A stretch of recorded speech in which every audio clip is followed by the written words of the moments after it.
Olá, pessoal, boa noite. Estão me ouvindo? Estão visualizando a minha tela? Boa noite, sim.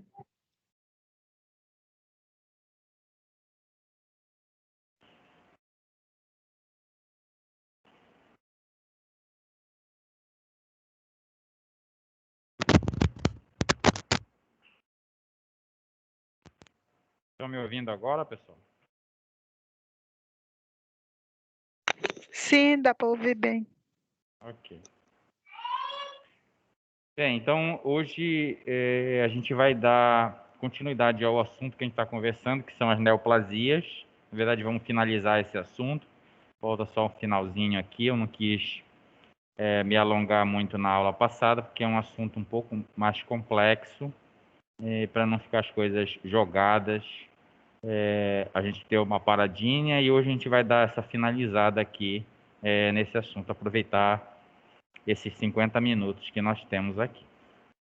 Então, na última aula nós terminamos conversando sobre a defesa do hospedeiro contra esses tumores. Como nós conversamos, a gente tem um sistema imunológico que ele combate a formação desses crescimentos descontrolados de células.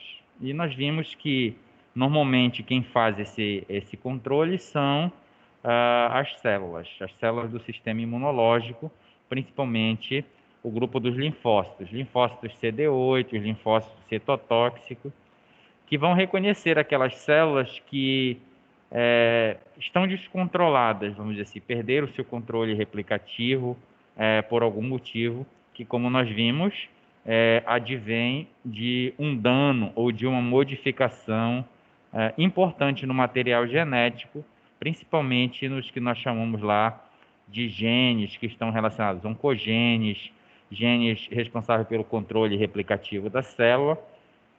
Nós vimos quando essa parte do DNA é modificada, é danificada, essas células acabam perdendo seu controle replicativo.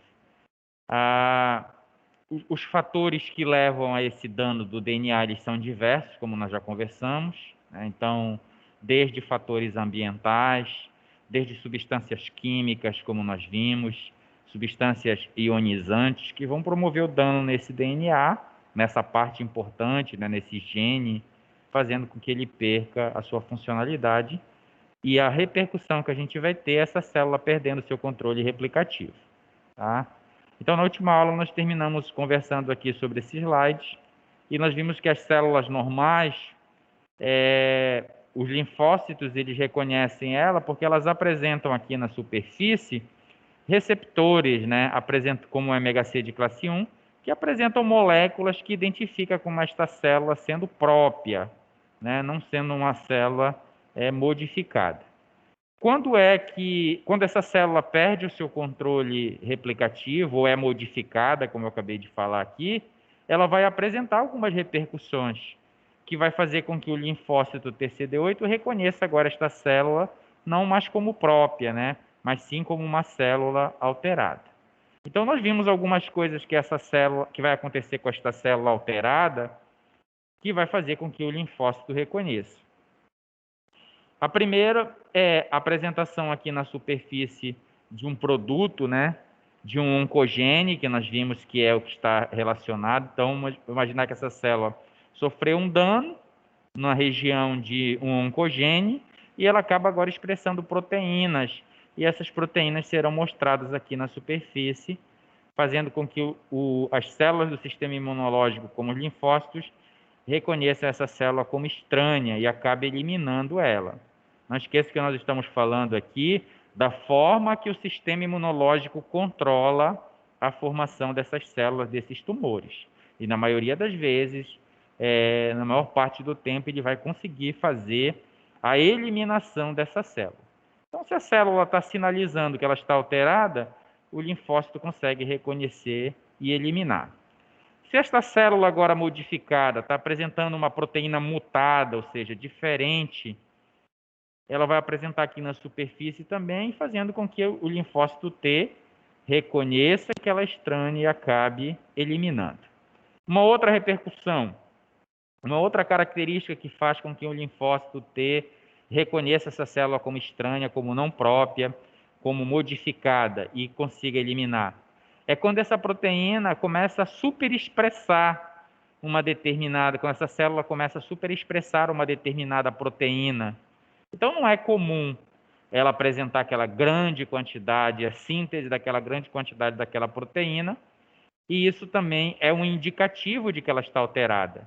E aí, quem entra em combate? O sistema imunológico através do linfócito T, eliminando essa célula. E uma outra forma do sistema imunológico perceber que a célula de um determinado tecido está alterado é quando ela está infectada, quando nós falamos lá do vírus HPV. Então, o vírus infecta a célula e esta célula infectada vai acabar sinalizando através da apresentação de uma proteína viral aqui na superfície, fazendo agora com que essa célula, esse linfócito T, consiga eliminar.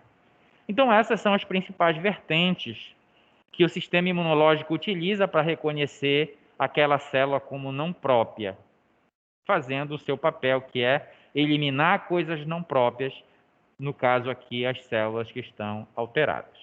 Então, essa é a principal forma de defesa, e como eu falei para vocês, vai funcionar na maioria das vezes, né? Então, a célula alterou, a célula está infectada, o linfócito vai lá e elimina. É aquilo que a gente falou do altruísmo. É melhor eu eliminar uma célula ou um grupo delas do que perder todo o meu órgão, né? Então, é o custo-benefício que a gente sempre fala aqui.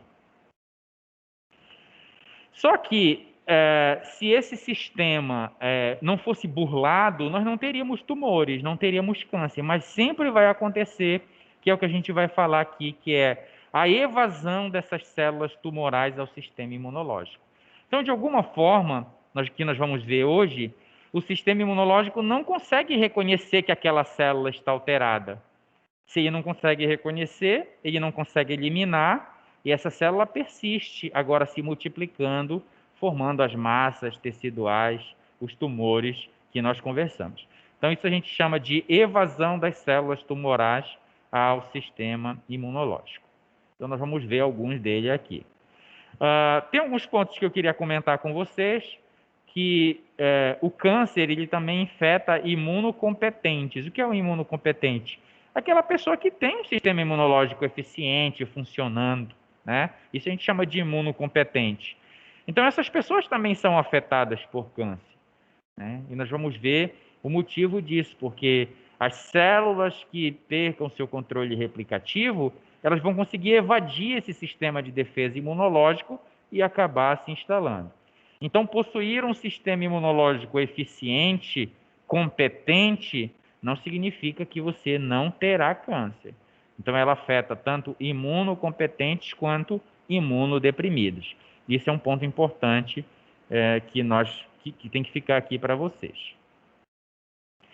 Um ponto importante também é a questão da supressão imunológica para essas células evadirem ao sistema imunológico. Então, vejam só, se eu sou uma célula alterada e eu consigo suprimir a resposta imunológica, eu vou conseguir sobreviver. E nós vamos ver que isso acontece. Tem algumas células que perderam o seu controle replicativo, vamos dizer assim, células cancerígenas, que elas produzem substâncias, e essas substâncias estão relacionadas em inibir a resposta imunológica, em inibir a ação daquele linfócito que nós vimos que é essencial para combater essas células modificadas. Então, isso aqui a gente chamaria de supressão imunológica. Algumas células tumorais, ela tem esse papel de produzir substâncias que estão relacionadas em inibir essa resposta imunológica, fazendo com que o linfócito não reconheça, consequentemente não eliminando essa célula. Então, essa é uma das formas também de evadir. Uma outra forma é produzir a apoptose do linfócito TCD8. Nós vimos aqui que o CD8, né, os linfócitos citotóxicos, são a principal linha de defesa para combater essas células modificadas. Mas eu tenho algumas células que induzem a apoptose desse linfócito TCD8. E se eu não tenho linfócito TCD8 para combater, para vigiar, eu digo linfócito suficiente, né? Para fazer a vigilância, para combater, essas células alteradas, elas vão permanecer ali, né? Então, sobrevivendo e se estabelecendo e criando os tumores. Então, uma terceira forma de evadir é produzir a apoptose desse linfócito TCD8.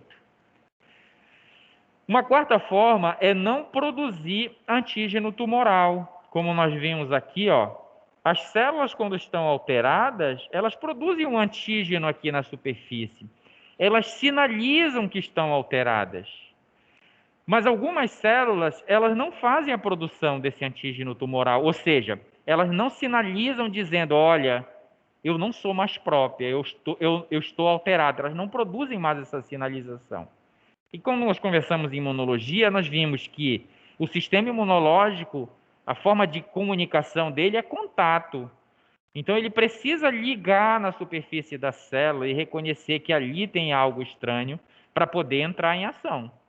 Senão, ele não vai fazer isso. Ou seja, se não tem nada sendo apresentado, ele vai até se ligar, mas ele não vai ser ativado. Então, ele não vai cumprir a sua função. Então, quando uma célula alterada, uma célula cancerígena, não produz esse antígeno na superfície, não tem outra forma do sistema imunológico reconhecer. Os linfócitos não vão reconhecer que essa célula está alterada. Ou seja, vai ser eliminada? Não, elas permanecerão lá e formarão os tumores, como a gente tem falado aqui. Outras células, elas não expressam o MHC de classe 1. Vou voltar aqui na imagem para mostrar para vocês, ó. É o MHC de classe 1, que é esta proteína, essa glicoproteína aqui, que apresenta um antígeno.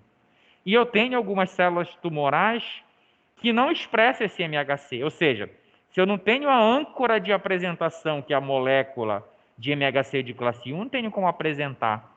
E, consequentemente, o linfócito também não tem como reconhecer. E aí essa célula persiste. Não esqueça que nós estamos falando de como é que essas células alteradas, essas células tumorais, evadem ao sistema imunológico, né? Então, burlam para permanecer ali naquela região. Veja, não é algo premeditado, não é algo inteligente, não é algo pensado. Não esqueça que nós estamos falando de células, né? A gente está falando aqui que quando ela não apresenta uma dessas características, ela não vai ser eliminada. Então, se eu não expresso o MHC de classe 1, eu não tenho como apresentar proteína na superfície, e a consequência disso é que o linfócito TCD8 não vai conseguir reconhecer. E aí ela vai permanecer dentro do meu sistema, né? E não esqueça que a gente está falando de uma célula que já perdeu o seu controle replicativo. Então ela vai se multiplicar, ela vai se estabelecer em determinados tecidos, formando os tumores e os cânceres que nós conversamos aqui no início do nosso assunto.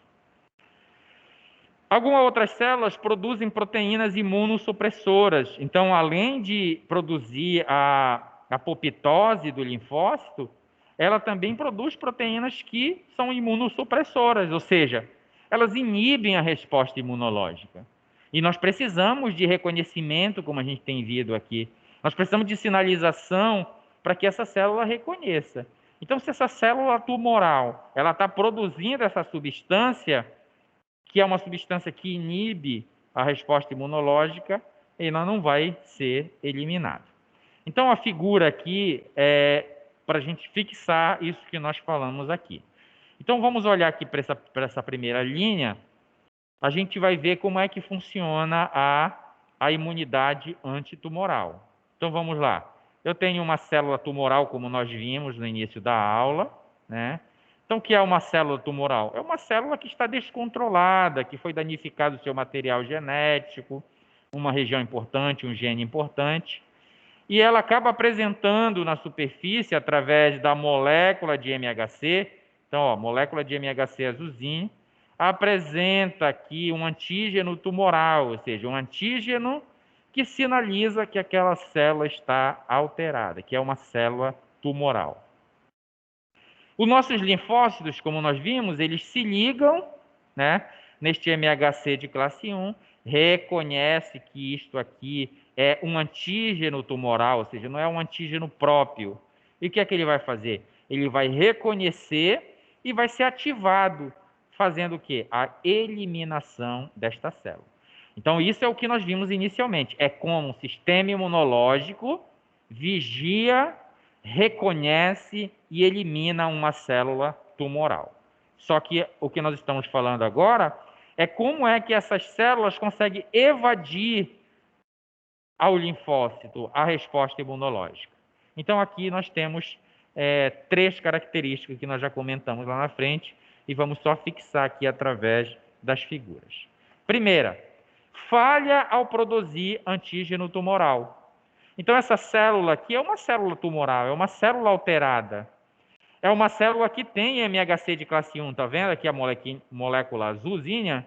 Só que ela não está apresentando aqui na superfície quem? O antígeno tumoral. E aí eu pergunto, tem como esse linfócito agora reconhecer que esta célula é alterada? Não tem.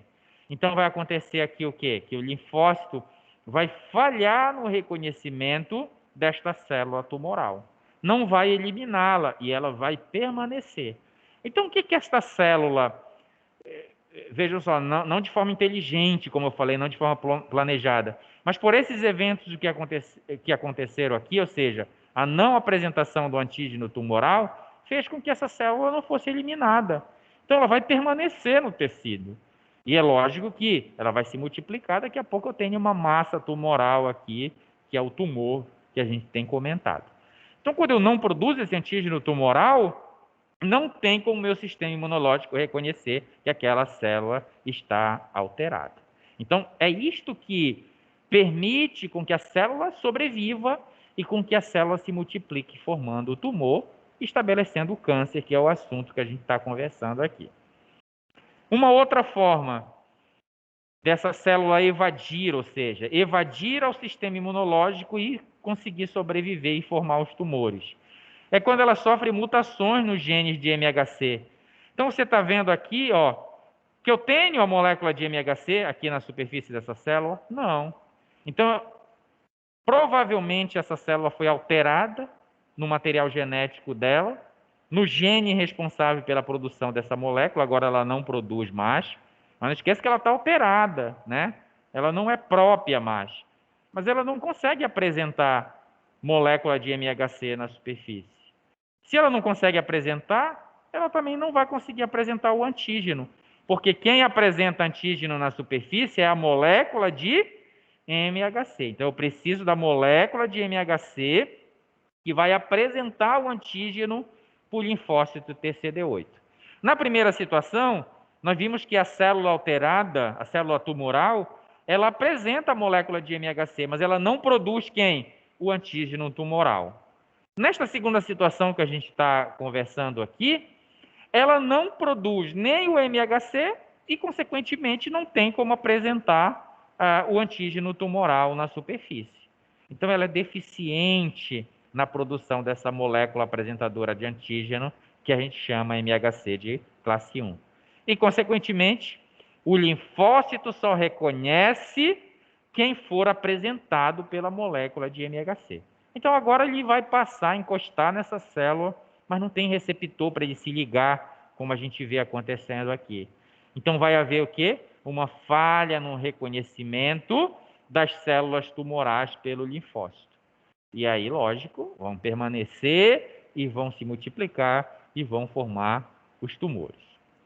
E a terceira situação que nós comentamos lá em cima, só para ficar melhor aqui na figura, é quando essas células tumorais elas produzem proteínas imunossupressoras. Então vejam só nesta situação como é engenhoso a situação. Então olha só, a célula é tumoral, a célula está alterada, a célula está produzindo molécula de MHC, tá vendo? A célula está apresentando a proteína alterada aqui, ó, o antígeno tumoral, tá vendo? Então, teria tudo aqui para o linfócito ligar, como ele ligou aqui, reconhecer essa célula e eliminar. Só que essa célula produz substâncias, ó, que ela joga para o lado externo da célula, e essas substâncias acabam induzindo esse linfócito a não atuar, a não eliminar essa célula. Então, ele vem, se liga, mas como tem uma substância imunossupressora, como, por exemplo, o TGF-beta, que é um marcador tumoral, muitas das vezes a gente analisa também se eu tenho uma alteração em determinado tecido, eu faço lá exame de líquidos corpóreos, como sangue, por exemplo, e aí eu vejo essas substâncias imunossupressoras, como o TGF-beta. E é lógico que se isso está alterado, a produção dessa substância, além do normal, que não esqueço que substâncias imunossupressoras como o TGF-beta, ela é normal de ser produzida, inclusive para regular a resposta imunológica. Só que quando eu faço uma dosagem dessa substância, ela está extremamente fora do normal, do padrão normal, eu posso suspeitar que aí esteja acontecendo algo. Inclusive que pode ser uma célula, um tumor que está produzindo essas substâncias imunossupressoras. E aqui no caso, o que, é que vai acontecer? O linfócito não vai conseguir eliminar essa célula. Então vejam como é engenhoso a forma como essas células alteradas, essas células tumorais, conseguem evadir a resposta imunológica, né? Então aqui não tem como o linfócito cumprir a sua função, que é eliminar essa célula alterada. Por quê? Porque ele não está conseguindo reconhecer. Na primeira situação, porque não tem o que ele reconhecer, ou seja, não tem o antígeno. Na segunda situação, não tem a molécula apresentadora de antígeno e ele não tem como se ligar, não tem como reconhecer. E na terceira situação, apesar de ter a molécula, de ter o antígeno, de ele se ligar, mas essas células produzem substâncias imunossupressoras que acabam dizendo para ele, olha, desliga daqui, não ative porque tem essa substância sinalizando. Então ele vai seguir os padrões moleculares que estão lá. Então, se tem uma substância imunossupressora, apesar de ter todos os padrões normais de reconhecimento, MHC de classe 1, antígeno tumoral, mas tem agora uma molécula que acaba inibindo essa resposta imunológica. Tá certo? E aí está aí o prejuízo, porque agora essas células permanecerão no meu sistema, permanecerão se multiplicando, formando massas tumorais, estabelecendo o câncer que nós vimos, né? Então, essa questão que eu queria deixar para vocês, que vocês entendam, primeiro, que é a alteração de uma célula, o dano de uma parte importante do material genético, que vai fazer com que ela perca o seu controle replicativo. Na maioria das vezes, ela vai sinalizar que ela está alterada e o sistema imunológico vai eliminar através das células dos linfócitos, como nós vimos.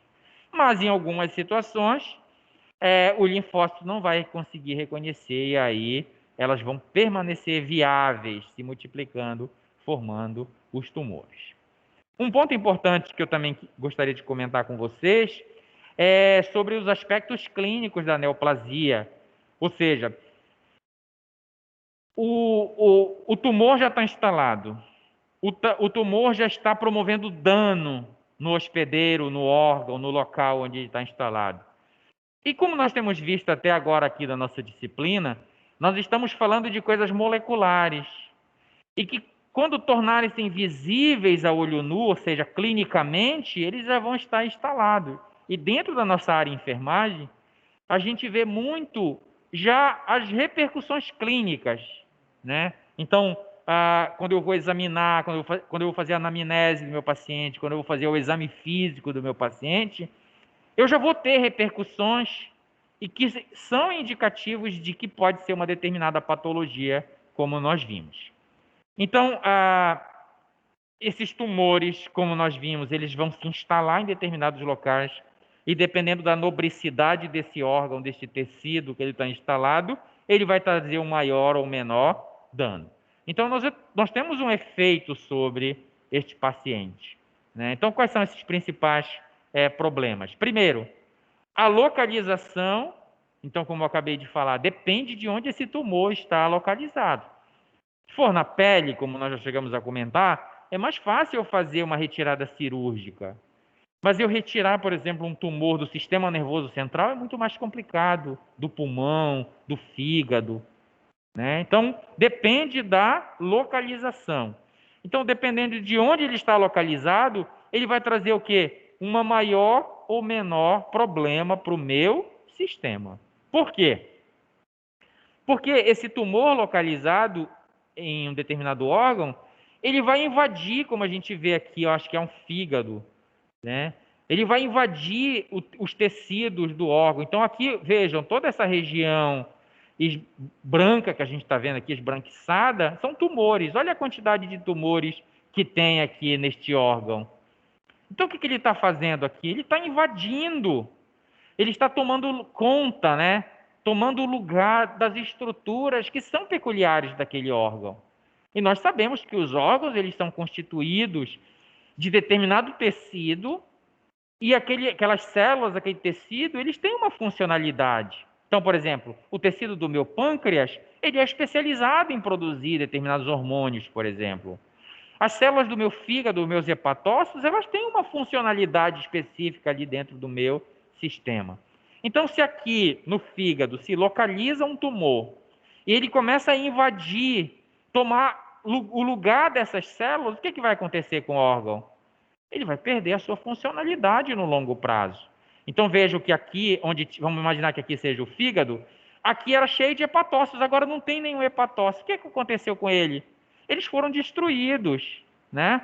Essas estruturas adjacentes que eu falei para vocês, elas acabam, o tumor acaba se instalando e eliminando, destruindo as estruturas adjacentes. E é lógico que se eu destruo o hepatócito, ele vai perder, o fígado vai sofrer porque vai perder a funcionalidade. E assim eu posso expandir para qualquer outro órgão. Então, por isso que eu digo para vocês que a localização e a invasão dessas estruturas adjacentes é representativa aqui nos problemas, nos efeitos sobre o paciente.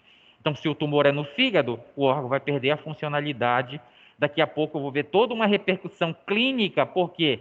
Porque o meu órgão fígado perdeu a sua funcionalidade. E assim nós podemos expandir para qualquer outro órgão. Dependendo da localização também, esse tumor localizado num determinado órgão pode fazer com que aquele órgão perca a sua atividade funcional. Então, por exemplo, se for um órgão responsável pela síntese de hormônio, por exemplo, o que vai acontecer?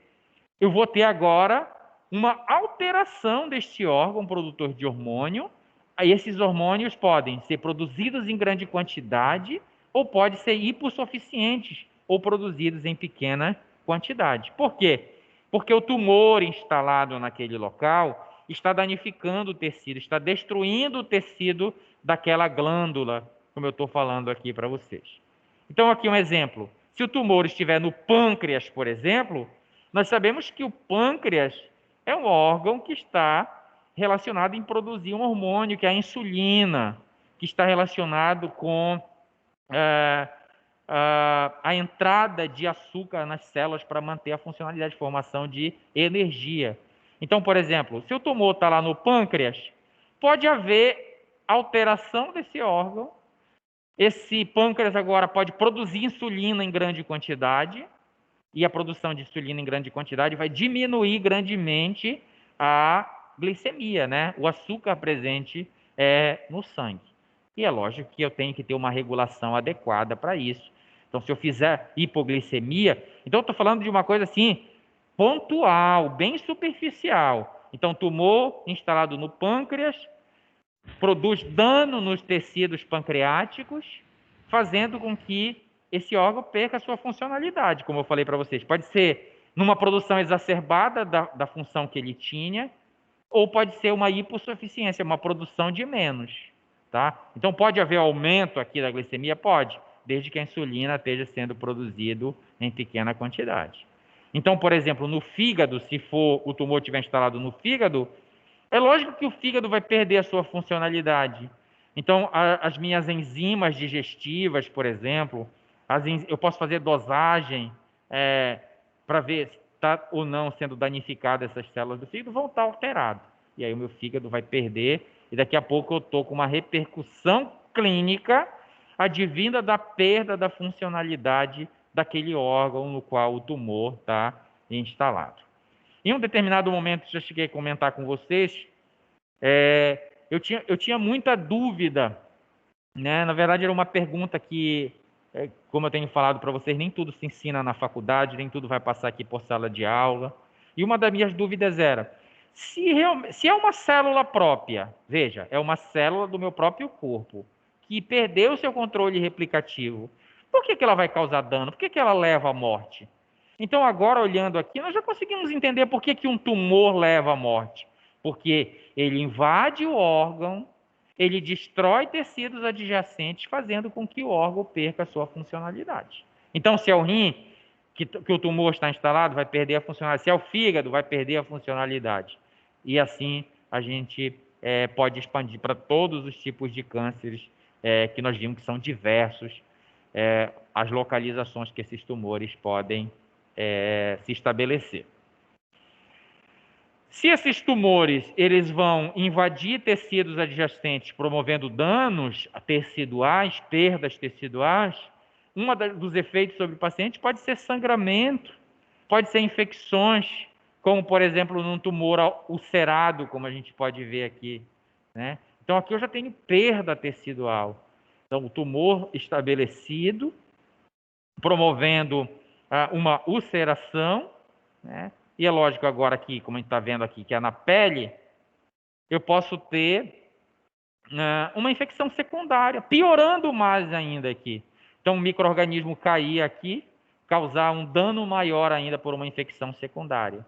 Então, vai haver o quê? Uma piora, porque uma infecção secundária vai levar o quê? A mais dano tecidual. Então, veja que o tumor já está instalado, já está causando dano tecidual. Se eu tiver uma segunda infecção, na verdade, uma infecção secundária, o problema vai ser maior, tá? Então, é por isso que dentro da área de vocês, se forem trabalhar na área de oncologia, há uma grande preocupação nessas questões, né? Com a questão nutricional do paciente, porque nós vamos ver aqui que traz vou até falar logo aqui, depois eu comento. Então, outra repercussão, efeito sobre o paciente, o paciente fica caquético, né? Que é a caquexia, que leva a um emagrecimento exagerado desse paciente. E quais são os fatores relacionados? Esses tumores, e é lógico que aqui a gente vê que é sistêmico, né? O paciente perde massa corporal sistemicamente, não é pontualmente, mas como, por exemplo, quando nós vimos lá um acidente de moto, o meu membro fica imobilizado por muito tempo e aí pode acontecer uma atrofia pontual. Aqui não, nós já vemos que ele é sistêmico, então provavelmente isso está relacionado com os fatores solúveis, com substâncias que os tumores produzem e que levam a repercussões como, por exemplo, a anorexia, o paciente não consegue se alimentar, ou se alimenta, não consegue absorver suficientemente os nutrientes ingeridos, né?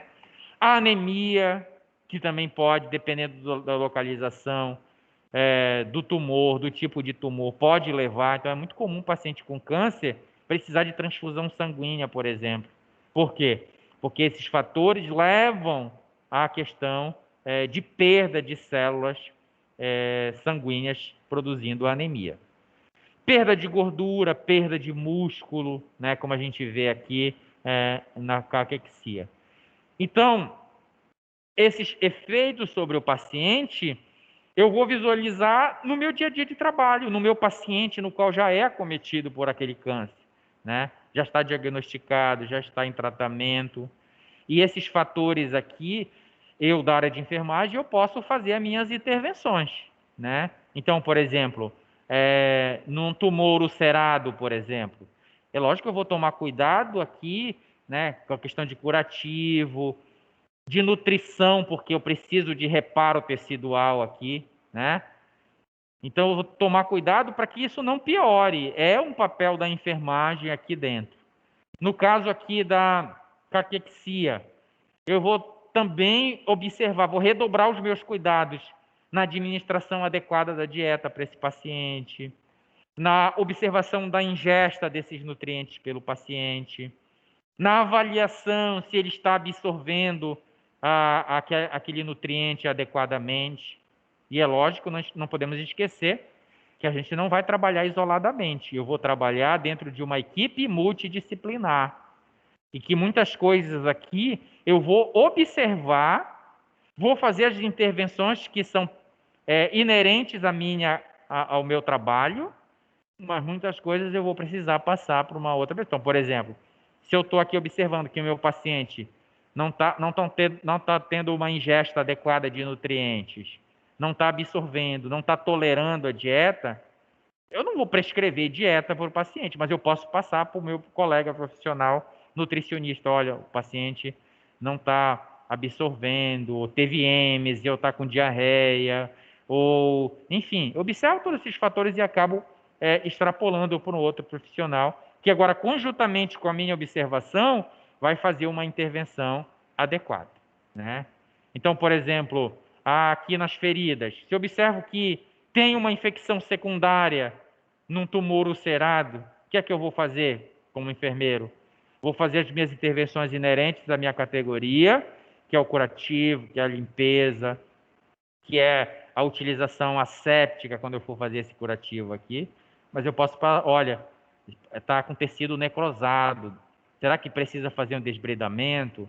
Olha, será que não é melhor mudar o antibiótico por causa dessa e dessa questão?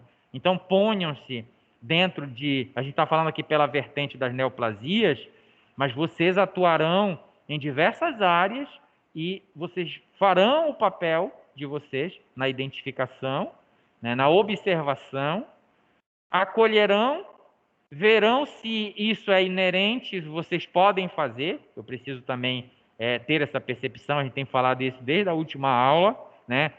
Eu preciso saber me colocar dentro daquele ambiente. Qual é o meu papel? Até onde vai a minha, não é competência, como é que eu posso dizer? Onde vai a minha atuação profissional, né? Porque eu também não posso ultrapassar outras barreiras. Mas se ultrapassa, eu posso solicitar, visto que eu trabalho dentro de uma equipe multidisciplinar. Então, eu estou falando de alguns efeitos aqui sobre o paciente que vai trazer essas repercussões que nós falamos. Professor, Oi, pode perguntar. essa segunda imagem é que tipo de tumor? Vou voltar aqui, pode. Isso. Essa Sim. deve estar na pele ou não? Não entendi. Está falhando aqui. Eu estou perguntando que tipo de neoplasia é essa, dessa segunda imagem. Só pela imagem não tem como saber se é de pele ou se é de um outro órgão. Não podemos esquecer que os tumores eles sempre têm um início, né? Então eles vão iniciar em um determinado tecido, mas se eles forem malignos, essas células sairão daquele local inicial e migrarão para outra região. Então aqui pode ser um tumor que se instalou aqui na face, né, no olho, mas que teve origem em outro tecido, tá? Então não tenho como dizer para você essa questão, né? Eu teria que, lógico, para definir isso, que conhecer o paciente, a história clínica dele, como foi que iniciou esse câncer. De repente é um câncer gástrico e que fez metástase para essa região que a gente está visualizando aqui, tá? Então não tem como eu afirmar essas questões. Eu preciso ter um conhecimento um pouco mais amplo do meu paciente para poder definir.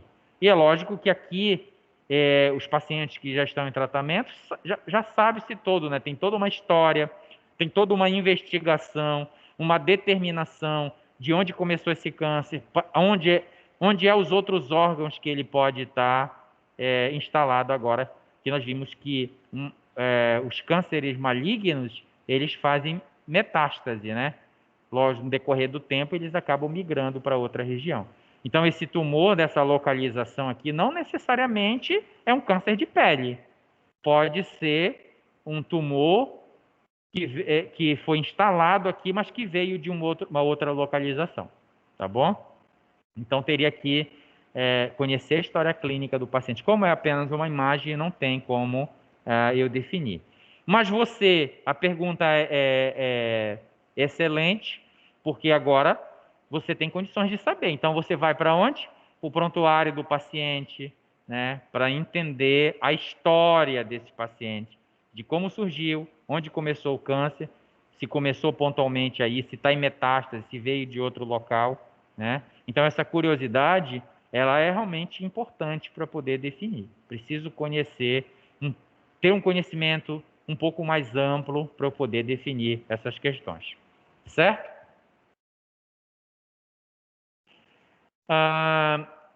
O diagnóstico das neoplasias, né? Então, eu tenho alguns principais métodos. Então, como é que eu vou fazer esse diagnóstico? Como nós vimos, e nós já chegamos a comentar aqui, são células do nosso próprio corpo que, por algum motivo, alguma alteração genética, perderam o seu controle replicativo, formando essas massas tumorais, que, se não ficarem retidas, né, dentro daquele ambiente, que são os tumores benignos, elas podem se instalar em diversos locais, causando danos teciduais, fazendo com que o órgão perca a sua funcionalidade. Então, como é que eu vou fazer o diagnóstico? Então, nós vimos que muitas das vezes eu dou sorte de descobrir isso no início, né? Então, eu vou fazer lá um exame periódico e acabo descobrindo uma determinada alteração. E aí eu posso diagnosticar um câncer precocemente. Muitas das vezes, quando se descobre, já está num estado um pouco avançado, mas é através da clínica, né? A principal forma de fazer o diagnóstico de neoplasias é clínico. O paciente vai com uma queixa, ou o paciente vai fazer os seus exames periódicos e eu acabo vendo que há uma alteração. E que alteração clínica seria essa? Se é um exame de imagem, por exemplo, eu vejo massas tumorais formadas em determinado órgão.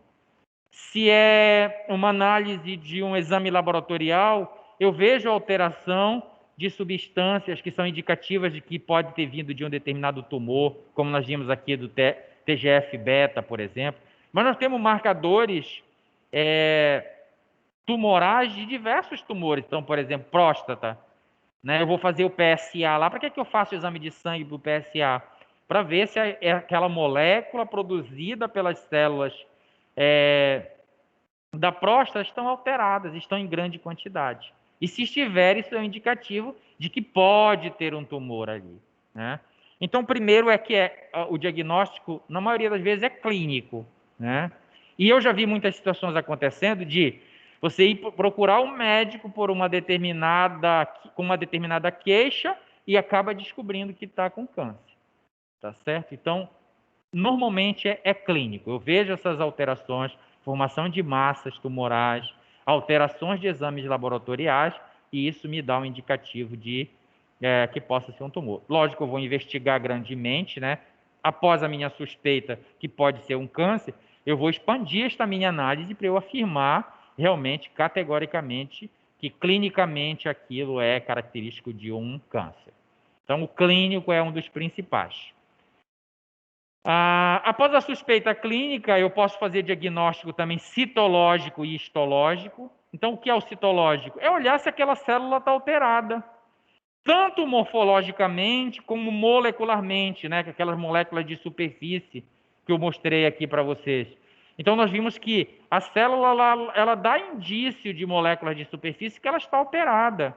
Então, eu posso utilizar através da análise citológica e histológica, né? Citológica, quando eu vou avaliar a célula em si. Né? Eu quero ver se o hepatócito está alterado. Histológica é quando eu olho o tecido todo, né, daquele órgão. Eu pego um fragmento do tecido e vou olhar. É lógico que eu faço isso, né? Coleta uma biópsia, um fragmento de tecido. Pode ser aspiração da célula daquele tumor. Pode ser um esfregaço, como a gente faz, por exemplo, do câncer do colo do útero, né? As mulheres vão lá fazer o exame, coleta o esfregaço daquele material e eu vou analisar se as células estão alteradas ou não. Então, eu vou avaliar, né? Eu solicito uma análise. Então, se o profissional tiver uma suspeita clínica que é câncer, ele vai suspeitar de um determinado local. E aí ele vai pedir para coletar as células ou o tecido daquele local para fazer uma análise para ver se está alterado ou não, né? Não esqueça que eu preciso definir, não é porque tem uma massa tumoral que significa que é benigno ou maligno. Eu preciso avaliar citologicamente e histologicamente. Isso vai me dizer se aquelas células são de um tumor benigno ou maligno. Então, é uma forma muito comum diga-se de passagem, para fazer o diagnóstico. Então, toda vez que você tem uma massa tumoral, é coletada uma biópsia, é feita uma aspiração, é retirado um esfregaço para fazer análise dessas células e desse tecido.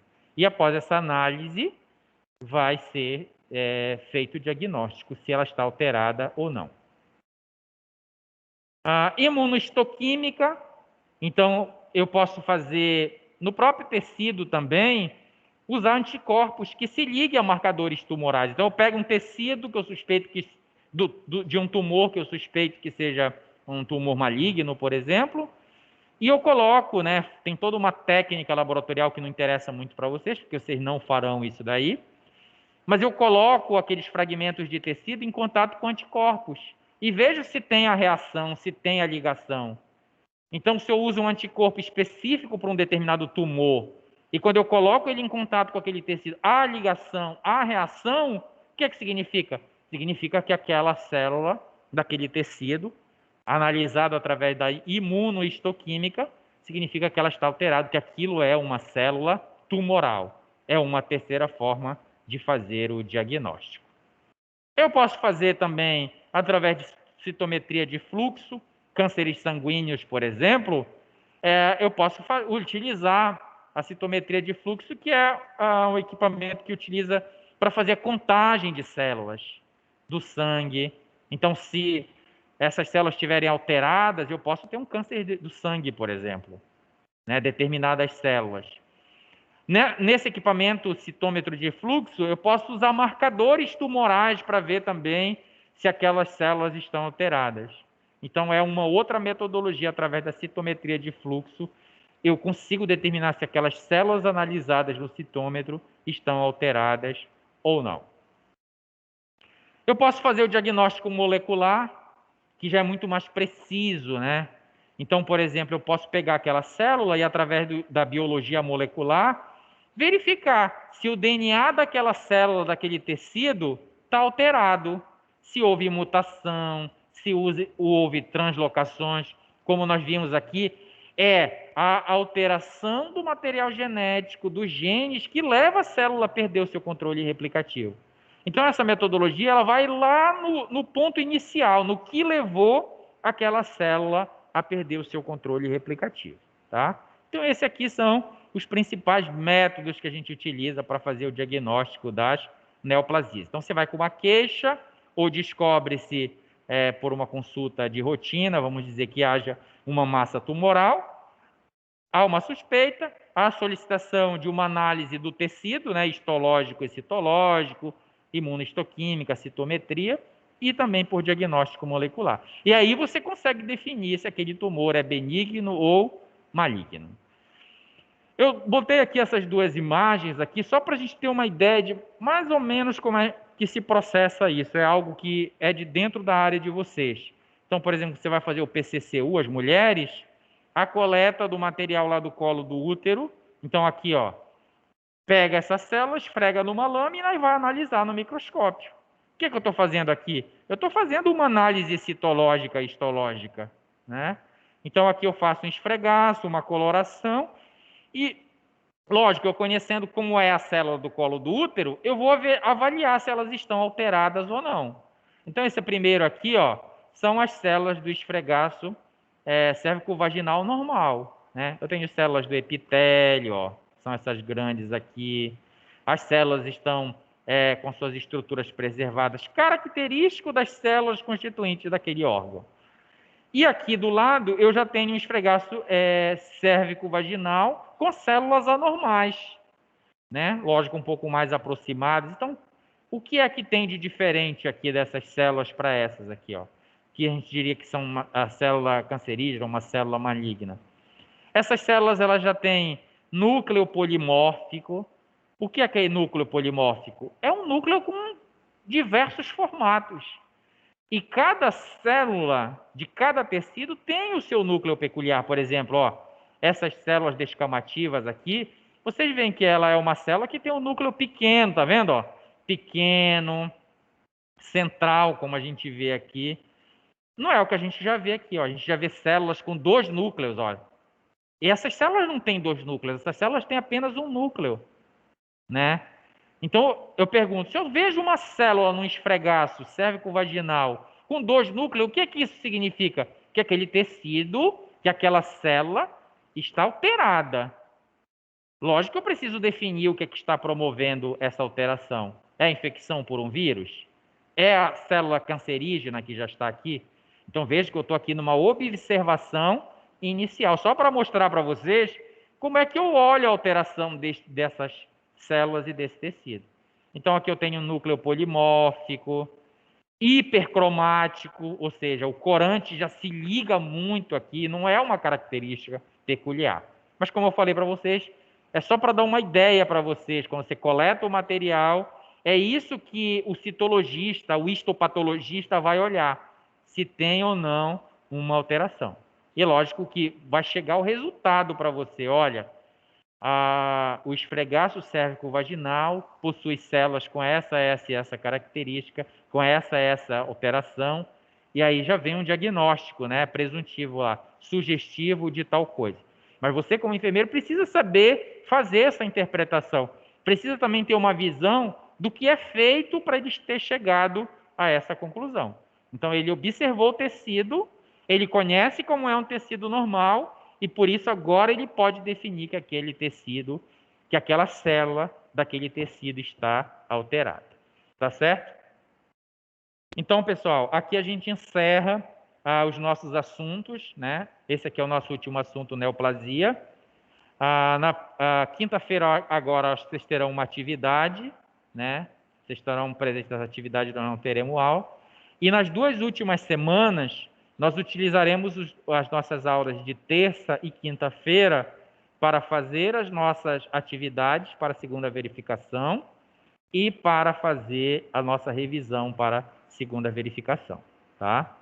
Então, eu entrarei em contato com vocês para a gente combinar como vai fazer isso aqui. Mas já fiquem de antemão cientes que a gente vai usar as últimas 2 semanas para fazer as nossas atividades e para fazer a nossa revisão. Certo? Alguma dúvida, pessoal de casa, alguma pergunta? Não, professor. Não, Então tá professor. certo. Agradeço a presença de todos e até a próxima semana. Obrigado, boa noite.